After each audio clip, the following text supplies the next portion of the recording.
Welcome to the Divine Wild Woman podcast. This is Heather Woodward. If you haven't noticed, I've been on hiatus from this podcast. It's because I have a second podcast called NVus Alien at podcast.nvusalien.com. That's NVUSalien.com if you want to check out what I'm doing. One of the things that I've been working on, that's why I haven't done this podcast in a while, is I did a Slenderman 6-episode series about the supernatural aspect of Slenderman, based on the idea of tulpas and thought forms. It's very, very interesting. If you're into that, go ahead and check it out. I'm all for cross-promoting, so I'm letting you know about that. And I will put a link to that in the show notes if you want to check it out. It's super, super cool. For this podcast is also my love too, and I didn't really want to cross over a lot of stuff here because this podcast is really about women's empowerment. Sometimes it's about, business, but it's really about psychic development, empowerment, women's issues, anything that empowers women, anything that gets you closer to your goals, mindset, new agey stuff, crystals, whatever, just stuff that's interesting. So most of my podcasts are with women, about women. So I'm going to start off this series with a really cool podcast that kind of has a crossover with The Fringe, but is kind of important because it deals with women's issues. And so it's interesting. I did this podcast with Maria Isold and Nethera or Charlene Slimp, and we're going to be talking about exorcisms and how they relate to women's issues and misogyny and classism. I know, right?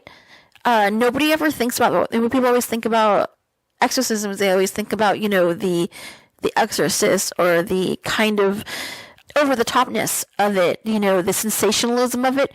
But a lot of exorcisms, or the idea of exorcisms or being possessed, it actually has to do with classism. So I don't want to give away all the juicy details in this intro, but I do want you to think about that, and we're going to kind of put a new spin on it, and it's a very, very interesting topic. Okay, so I want everybody to say their name and then who they are and what they do and their website. My name is Maria Isold. My website is called Maria Isold, and I am a tarot card reader. I'm also a witch, and I also like things that go bump in the night, so I'm a little bit of everything. That's awesome. Charlene? I'm Nethera, or Charlene, and my website is CrowSongLodge.com, and I am also a professional tarot reader, psychic, teacher, and witch. So I kind of do all of the things. Yeah, that's pretty cool. And I'll go ahead and put all of your information in the show notes so that way people can go and click on your links and see what you guys are about. You're ladies. You're not guys. You're ladies. You ladies are about. So today we're going to be talking about exorcisms and how exorcisms can be used to prey upon social class, which is just kind of an interesting topic. Nobody really talks about this aspect of, I want to say it's spiritualism, but it might be. I don't know. I don't know if exorcism falls under spiritualism. Would that be something completely different? I would call it spirituality, since spiritualism is usually ascribed to a certain set of beliefs. Yeah, okay, so spirituality would be more apropos. Not to, fuss over semantics or anything like that. I like the semantics because I don't want a bunch of spiritualists emailing me and telling me that my podcast is horrible because I don't know the difference. Yeah, that's the folks like Lilydale and stuff. Right. They're spiritualists. Right. So I posted this article. This is why we got into this conversation in the first place. And I'll go ahead and post the article in the show notes too, so that way you can read it for yourself. But basically there was this pig farmer this is in Australia, and his wife was acting funny. And so this guy came in from this church. He was a fundamentalist Christian, it says in the article, and he basically said because she was acting funny that she was possessed. Yeah. But I think this guy was a little crazy to begin with, because it says one of the things that he tried to do to rid her of these demons is locking her in the basement. In the article, it says that he says that she was acting like a prostitute and would turn into a pig and a dog. physically turn into a pig and a dog. Like, not like think she was a pig or a dog, but like physically take the shape. That's very much like, I'm hallucinating. Have a nice day. My guess is that he was crazy pants and she was not. There's a little bit of some sexism happening here, some misogyny happening here, big time. Mm-hmm. So I guess one of his neighbors was a over-the-phone coach, it says, and a spiritual leader. They did some praying over her, and they tied her to some chairs, denied her food and water, slapped her a bunch too. Yeah, they crushed her. They were trying to like squeeze the devil out like toothpaste. Which is so bizarre. Like, who does it? I mean, I don't know. I mean, as much as I don't like the Catholic Church, they do have some decorum when it comes to exorcisms. I mean, there is a protocol. Yeah, there are certain policies and procedures for sure. Right. So I don't know who this person is, but they were doing all kinds of crazy stuff. It just sounded like basically, what do they call them? Sadists, misogynists? I don't know. Yeah, and then like they called a local Baptist minister for guidance after she died. Maybe we should call a doctor. And the doctor was like, she's dead. We should call the police. like, hello, what's going on here? This exorcist coach had them believing that she was going to rise from the dead because she needed to be exorcised, so she was going to die and then come back as her full self or something. I don't know the thought process behind this, but spoiler alert, she didn't rise from the dead. I love a good comeback story too. I know, right? She didn't rise from the dead, and her husband was like really sad about it because he really truly believed that she was going to come back from the dead. Yeah. Oh, wow. Yeah. Accordingly, she was supposed to rise again 4 days later at her funeral, and they actually had the media, like newspapers and stuff, there to witness her resurrection at her funeral. So awkward. And the police were called, and they got very minor sentences. We're talking manslaughter, 3 months. One guy got, and the husband got a suspended sentence for false imprisonment, and that's it. Yeah. There was like nothing. Yeah, that's nothing. That's crazy. And then the guy got remarried. Yeah. False imprisonment and reckless injury. A suspended sentence and served no jail time. For basically tying his wife up and killing her and listening to this dude who had no idea what he was doing. Yeah. And the harshest sentence was 4 months. Right. So we're talking a slap on the hand, basically. And they all went on with their little lives and thought nothing of killing this woman for being a whore, essentially. But she probably wasn't a whore. That's the thing. It was the whole, acting like a prostitute. And I don't even know what that means exactly. Like, was she just chewing gum on street corners, or... Yeah. Like I said, she was dancing around outside, arms flailing about her head, swearing loudly, acting like a prostitute, and then physically taking on the form of a pig and a dog, as well as the personality of a sheep shearer. And I know that there's, some religious groups, and I've heard of it, that they'll accuse the man will accuse the wife of something like that, so then he can get out of the marriage. So then he can get somebody younger or something like that. That doesn't sound so far from other things that I've heard in cults and stuff like that. Maybe she just took off her bra or something. I don't know. What Maybe constitutes being a whore? Maybe she put on a bra. Yeah. I'm not sure what acting like a prostitute even means. Yeah, that's very subjective. Yeah, that is. It's very very fundamentalist. It's very we decided that's what it is, therefore that's what it is. I mean, so maybe she I don't know, showed her ankles. I know, right? Or expressed her opinion. In this conversation we had, we were talking about how would this have happened if he was not a farmer? In other words, just isolated, uneducated. Not saying that farmers are, but I'm saying at what he was, or at the maybe where he was, he didn't have that kind of access to certain things and certain people, and all he had was just something that was very backwards and old, mentality. Yeah, exactly. That was the point of our conversation, was that Was he preyed upon because of his social class? Because he was this was in a very rural area. It was a very small city. If I even dare to call it a city, it was more like a community. Yeah. Yeah, it was very tiny, like so small that the church had even closed. And so we have this guy that thinks he's an exorcist who comes in and just does these things. And because they were all fundamentalists and all because they all went to the same church or they all had the same beliefs, then you automatically believe this person who is a charlatan. And it's also just like just being desperate. Like some people just need that sense of escape. And sometimes that, people take advantage of that or answers to something that they can't answer because their education level is not there. They weren't educated properly. I don't foresee this happening in, especially the exorcism part. I do not foresee this happening if this man, well, first of all, he would be calling her a whore if he was more cultured. But also, I don't think he would have given in to this premise that she was basically needed an exorcism or basically possessed, I guess. I don't know. I think that's the part that confuses me about this whole story. Yeah. And I've read follow-up articles on the case.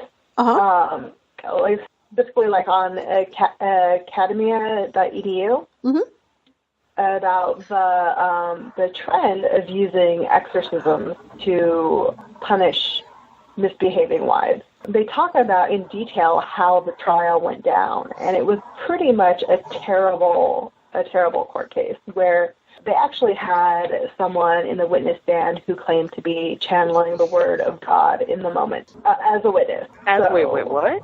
As a witness? As a witness. Oh, God. And as testimony.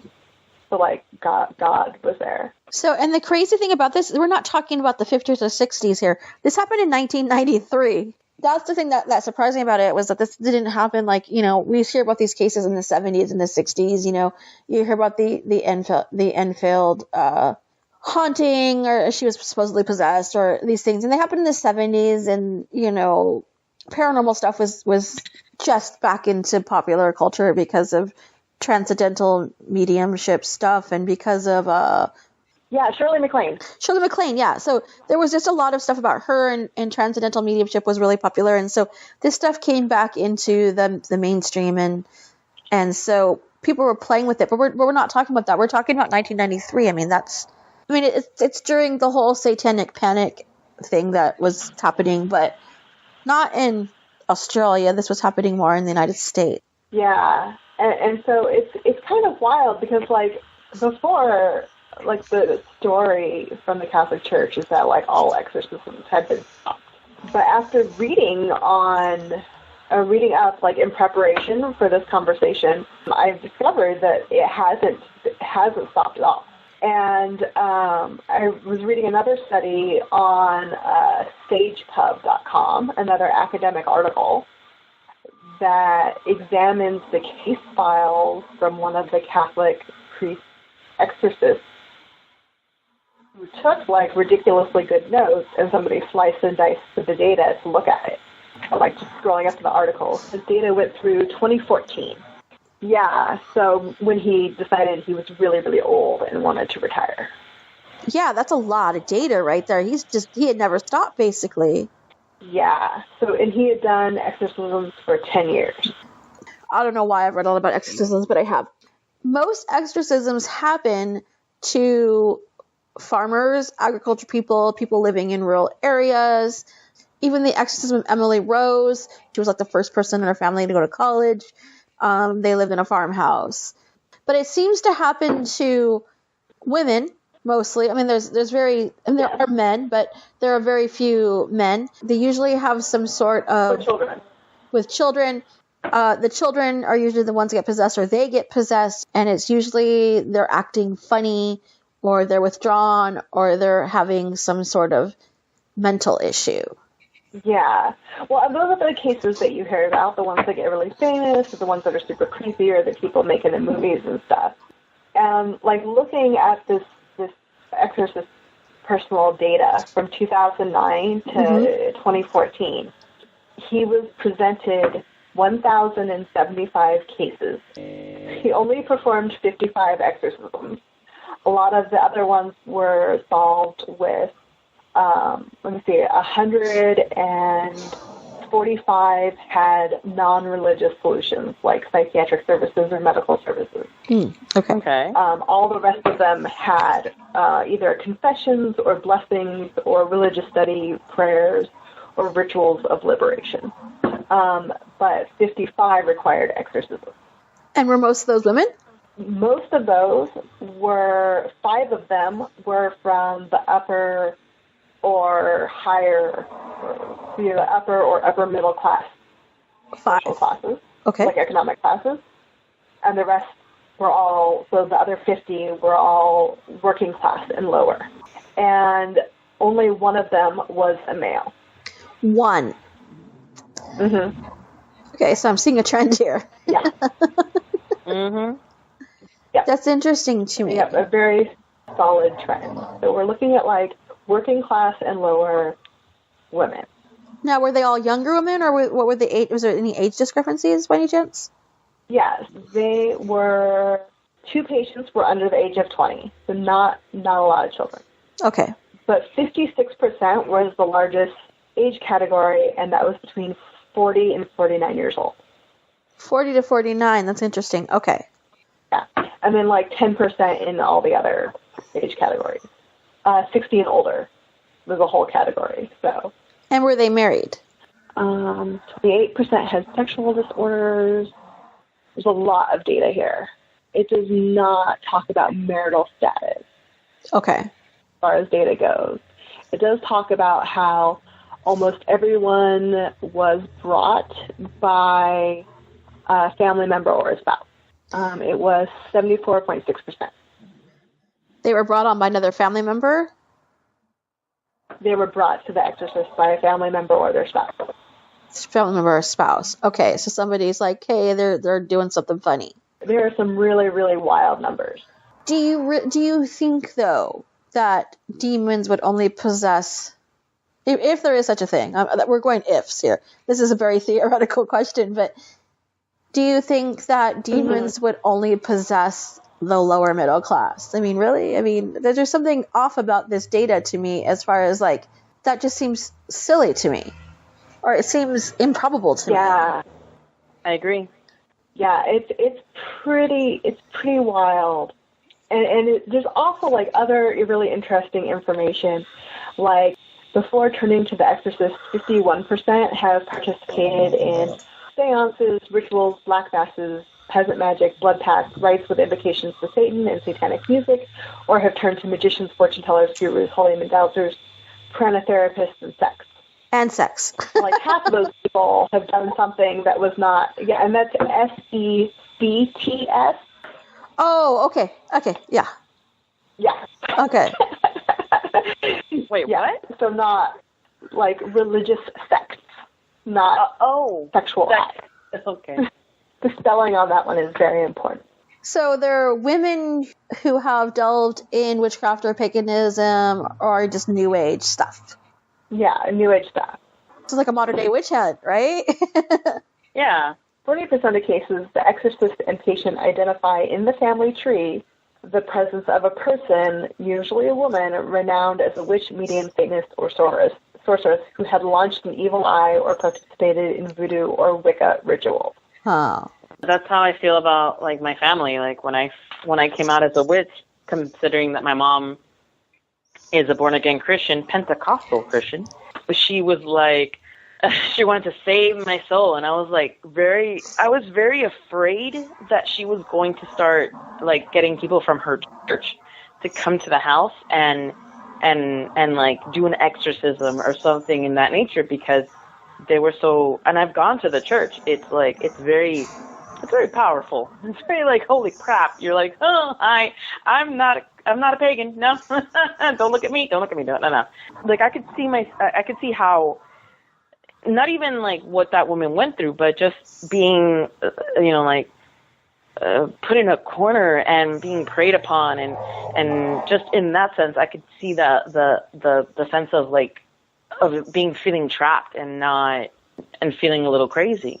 So I think that by having the exorcist, the person will probably act a little bit more out of character because they would feel like, without any power if they weren't like possessed or if it wasn't mental issues or something in that nature. Yeah, and the crazy thing is, like, during the trial too, they were saying stuff like sometimes, the woman, her name was Joan, would like come back, and they would see her come back, and like, to the present, when she would say, like, stop it, you're hurting me, and they would say, no, we're not hurting you, we're hurting the demon, you're going to be okay. And then one of their justifications for your proof that she was obviously possessed was that she was a fragile woman, and there's no way she would have survived that long if she hadn't been possessed. There's so much misogyny in that whole sentence, I don't even know where to start. Mm-hmm. That's like right up there with like toss the witch in the pond. If she survives, she's a witch. If she dies, she was pure. Like, there's no way to win here. Right? Like, oh, okay, well, that's nice. Yeah, I don't understand this whole idea about women being the weaker sex when we go through childbirth, for Christ's sake. Try to have a baby and then tell me about her being weak. Mm-hmm. So back to your data, let's talk about that a little bit. Did it say anything when you were reading about these articles? Did it say anything about what the difference was between those who got psychiatric help and those who were actually exorcised? Like what the difference was in his discernment? Like how he made that determination and stuff? Yeah. The data doesn't say, or at least the article doesn't. But they said that like on the first, it would take at least 3 interviews before he would decide to do an exorcism. 3, okay. With the person. It's nice, I guess, that he was referring people to psychiatric and medical professionals more often than not. One person had 354 exorcisms performed on them in 1 year. 364? That's like every day. Wow. Except, I guess, Easter or Christmas, maybe? I don't know what day you take off. Wow. Yeah, so that is pretty wild. What I thought was especially interesting, though, is the article that I'm reading says that it talks about who believes in an objective evil, an external objective evil force, and who doesn't, according to Gallup polls. The belief in the devil as an actual being has increased from 55% of the U.S. population in 1990 to 70% in 2004. Yeah, I blame that on that show, Paranormal State. That is one of the theories for why people believe in it. Yeah, and they say that the increase in horror movies and paranormal horror shows, reality or otherwise based, have there's been a corresponding increase over the years. Yeah, that show, I remember when that show came on, I used to watch it, and then all of a sudden the head guy said that he was being followed by a demon, and I'm like, oh, fuck. And then all the cases from that point forward that I was asked to investigate all had a demon theme to it. And I'm like, are you fucking kidding me? Really? Y'all watched that show. And I knew that was going to happen. What's the other show? What's the other one? That movie that came out, the found footage one. Paranormal something. Activity? That one. Yeah, Paranormal Activity came out. Paranormal Activity? Around the same time. Yeah. Also, same, general plotline as the Supernatural TV show. That became popular because then all of a sudden everything is demon-oriented up after that. So I can understand why people believe in it. I don't see a lot of people getting possessed by it unless you're a woman and you're lower middle class. Yeah, exactly. And that corresponds with people's belief in the devil.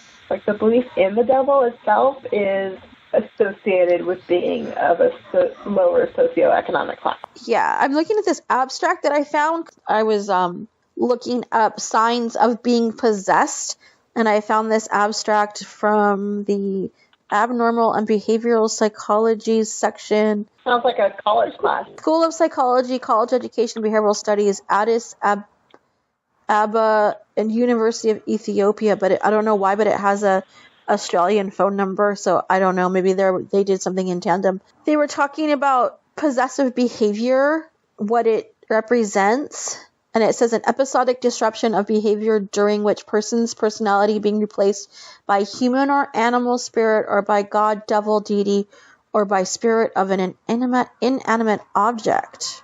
Yeah, that's a very broad, and it's interesting to see where it's from, too, because there's a distinction made in some studies, but not all, between exorcisms and possessions and adorcisms. And see adorcisms in, African cultures where they're inviting spirits in to help them out. Oh, okay. I see what you're saying. Yeah, that makes sense. Yeah, another word for it in that particular culture is called being mounted, because the god or the deity of the spirit actually mounts you. It's like they're riding you. Oh, okay. That's very interesting. I never heard of that, actually. Yes, and this is actually considered a positive experience. Mm-hmm. Instead of a negative experience. So they can help with healing, they can help teach you things, they can help counsel you in that position, they can deliver wisdom. It's actually supposed to be a very positive and helpful experience. And they actually have services in churches and other religious rituals where that's the idea. That's what they're aiming for. So there can be there's a positive aspect of possession then. Yeah. Yes. But not usually in Christian religions. There's a few sects running around that are really into the speaking in tongues and stuff, which is a part of possession. But you're only being possessed by the Spirit of God. That's the thing. Oh, okay. And I know because my mom, since she's in a Pentecostal, they do that a lot. They'll just go into convulsions, and I've had that happen while I was in the church. I had you basically from what I remember seeing is that the preacher, he puts his hand over your head and prays over you, but very intently. And you just feel this wave of emotion of, mostly it's joy. And you start falling back. You literally start going into a trance while that's happening, and you fall back and you feel this wave of just happiness. It feels like if you're it's very euphoric. And I guess that's how that's the, and the thing is that I've been in Afro-Caribbean, Santero, tambores, and cajones, which are the parties that they have where people get possessed. And I've been in those as well. And I've never been possessed. I've never had one of their spirits mount me, but I've gotten close, and it's the same sort of sensation of feeling if you're that sense of ecstasy and sort of you just want to be here, you don't want to go anywhere. But in the Christian one, it's the Spirit of God. It's Jesus who's touching you and giving you a message and telling you something or what have you. Other cultures, it's their gods, and for Christians, that's the devil and he's lying to you. It's not really a god. It's the devil. In the non-Christian religions, find it to be a very positive experience that contributes in a good way to their lives. They're happier for it. Whereas Christians who are possessed, not speaking in tongues, but possessed, have their lives destroyed by it without intervention. Okay, so it's just how you feel about it. I mean, theoretically, if you were possessed by a demon and it made you a better person, then that wouldn't be anything, right? Very confusing for everyone. But it seems it goes back to socio-economical and gender, really. I mean, it's more it feels to me, just based off of what we're talking about here and just what I've read, it just seems like it's so much about a modern day witch hunt. It's so much about, here are these women and they're not doing what they're told, or they have some sort of idiosyncrasies or some kind of mental troubles, and therefore they must be exorcised because they're not doing what they're told or what they're supposed to or what is expected of them in some way, shape, or form. Well, I'm pretty sure that's how the witch hunt in back in the day, that's how it went. A woman spoke out of turn to her husband, "Oh, she's a witch. Let's burn her at the stake, or let's hang her." It's it's the same. I think it's the same kind of thing, just in a much smaller scale. From the sound of it. My parents used to work at Camarillo State Hospital, and this is in Ventura County for those who are listening in other places.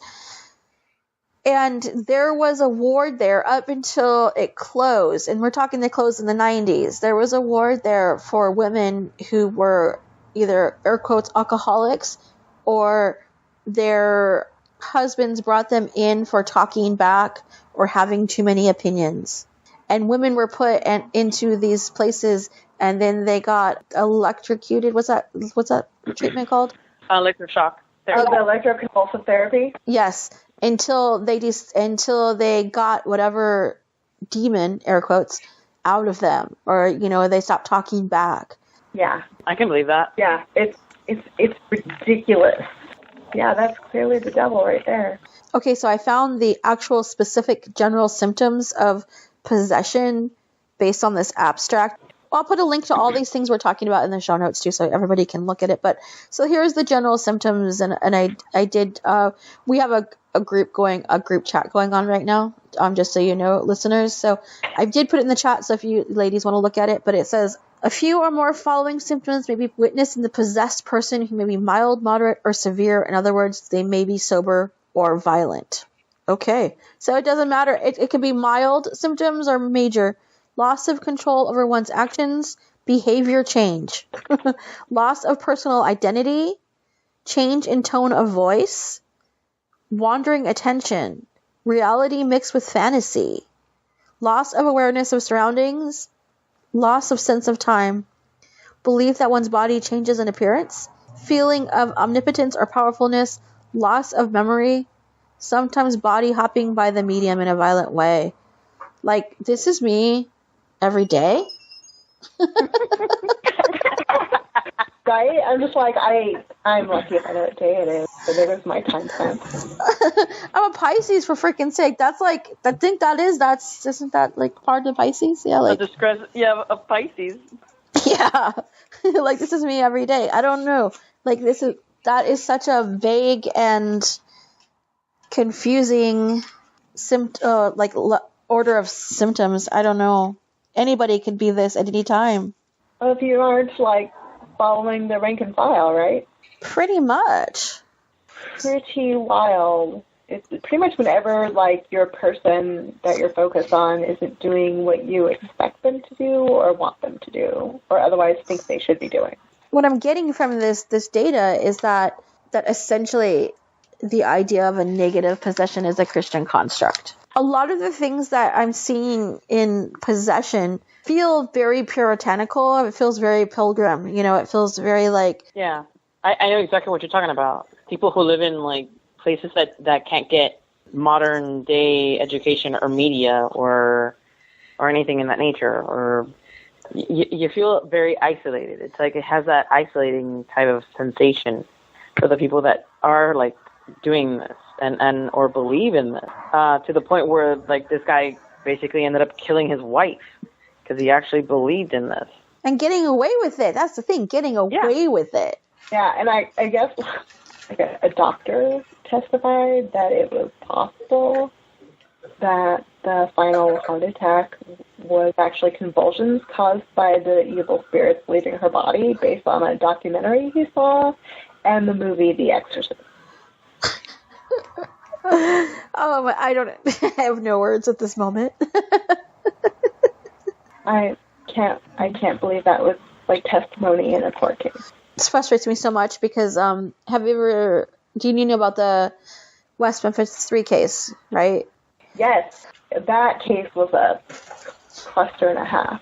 Yeah, it happened around the same time, the whole satanic panic thing, but essentially, for those who don't know, these 3 kids, one who was he was Wiccan, apparently, but he was a practicing Wiccan, and the other one was mentally challenged, and the other one was just a best friend who was into Metallica. They basically went to jail for 20 years for these 3 kids that got murdered because they wore black t-shirts and because the one guy was into witchcraft.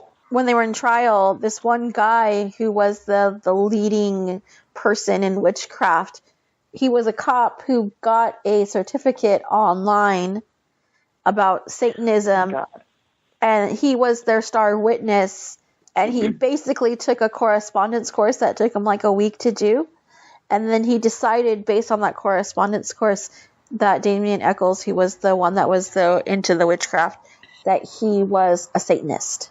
That's nice, and it's important. It's important to realize that all three of those young kids have been exonerated based on DNA evidence.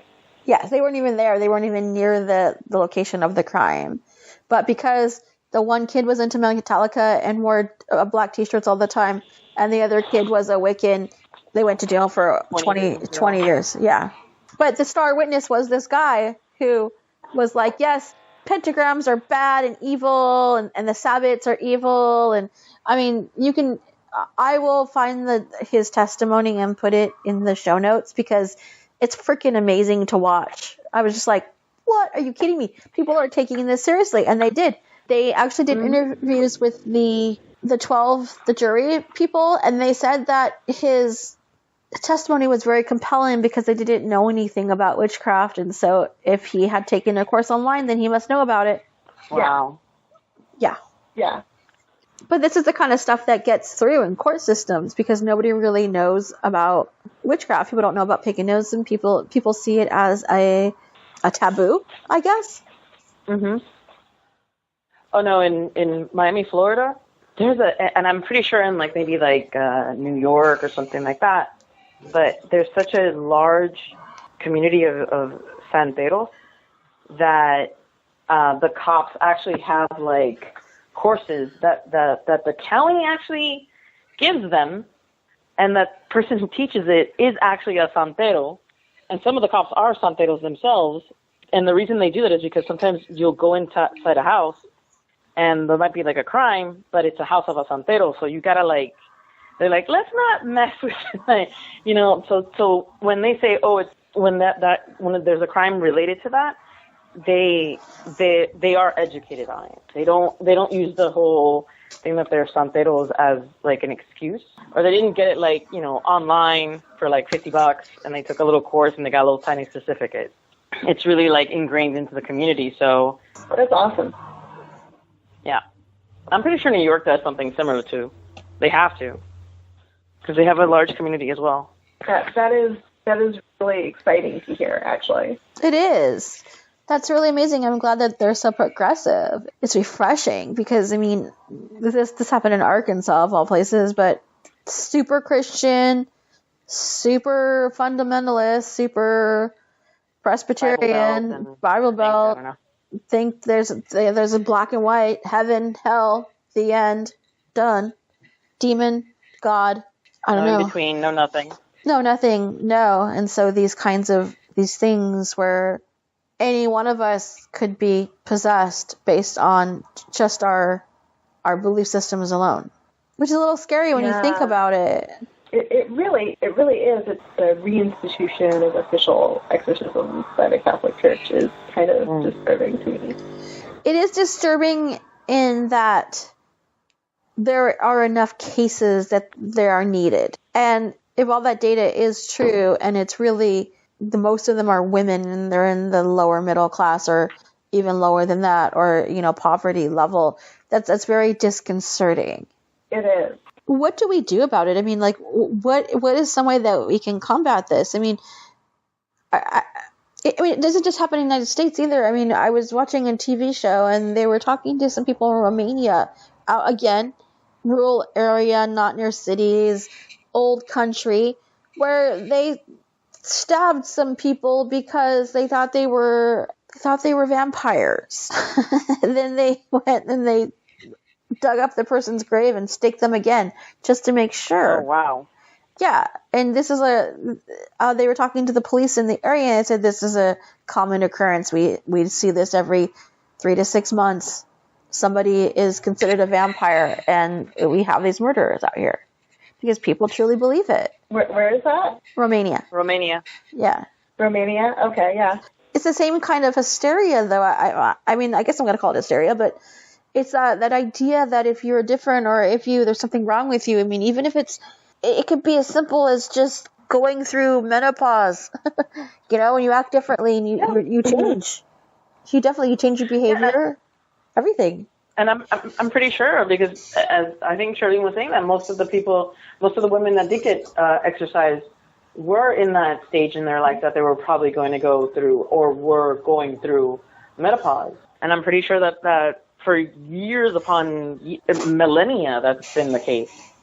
I mean, millennia is a big number, but but you get what I'm saying. You get what I'm saying. We've got a couple of them now, yeah. So, I mean, how do you combat something like this, though? Because it's really, I mean, I would say if it's across the board and it's, a lot of males, a lot of females, if it was, if the numbers were a little more balanced, I would say, okay, it's something.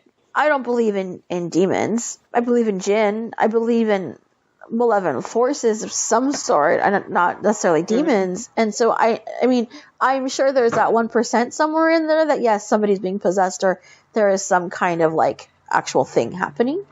There's some authenticity to it, but for the most part, it just seems like if you don't have schizophrenia, or if you don't have a very obvious mental condition, if you're in that gray area where they're not really sure what's going on with you, then automatically you are considered an exorcist. You are possessed. You need an exorcism. People who go to church more often believe in the devil more, and people who, experience more hardship. Nobody mentions, educational level as a demographic, so it's hard to see, is it an education issue, or is it who experiences more hardship? Because it's even in third world countries and in economical, what's the word that you were saying? Economical. Mm-hmm. You know what I mean? And anyways, totally. That's where you have a lot of child brides and and all that jazz, and it's because women are seen as a property. They're seen as objects. They're seen as like a means to an end of finances. They're like cattle for some of these people, for some of these cultures. That and even in the United States, that's still the case. Like some cultures still do that here. And I'm not talking about just like non-Christians. I'm talking about Christians too. And I think it's the same thing with the whole. And I believe that with those misogynistic views of women, they use the exorcism as an excuse, as like, hey, you're possessed, so I'm going to do stuff so I can get stuff out of you eventually, or put you back in line so you can get what I need you to get, or use you the way that I need to use you. And that's okay because everybody around us believes the same thing that I do. And I think that's how it works. Yeah, and it's very interesting that physical punishment is like the way to get rid of the devil. Mm-hmm. I mean, it might just be me, but I would be like, if I were the objective evil force in the world, if I could get people to physically abuse each other more, that would be cool. So exorcisms would play right into my plan. Yeah, that makes a lot of sense. And I just wonder about, you were talking about, and I was thinking about it, you were talking about how if you go to church more, then you're going to believe in this hierarchy of, God and the devil and angels and demons and stuff, and how a lot, I mean, I lived in Arkansas for a while. People that went to church, a lot of them were just like middle class. They were like, people who worked in the factories, who were just trying to get by, and they were just trying to live good lives. You know what I mean? The higher classes, they had their own church, and they didn't go as much, I noticed. Or it was more for, to set up golf stuff. Appearances. Yeah, it was for appearances. So it just wasn't the same. The people who really went to church, Wednesdays and Sundays were the middle class. And a lot of ways I feel, and I don't want to get, too controversial, but I feel it's sort of a control the masses kind of thing. Where if you are stuck in this idea that there's heaven and hell and that there's good and bad, then you can be controlled more and you can be told whatever needs to be told in order for you to stay in line kind of thing, Does that make sense? Mm-hmm. Definitely. And I would just wonder if exorcism in a way, is part of that control. I absolutely think that it is. And the whole idea that you would need an intermediary between yourself and your gods is kind of paternalistic, I guess. It is. Yeah. Why do you need somebody to tell you what to do on behalf of a god? That's so silly to me. Right, and it's pretty solid against the New Testament teaching. Oh, snap. Yeah, you're right about that, actually.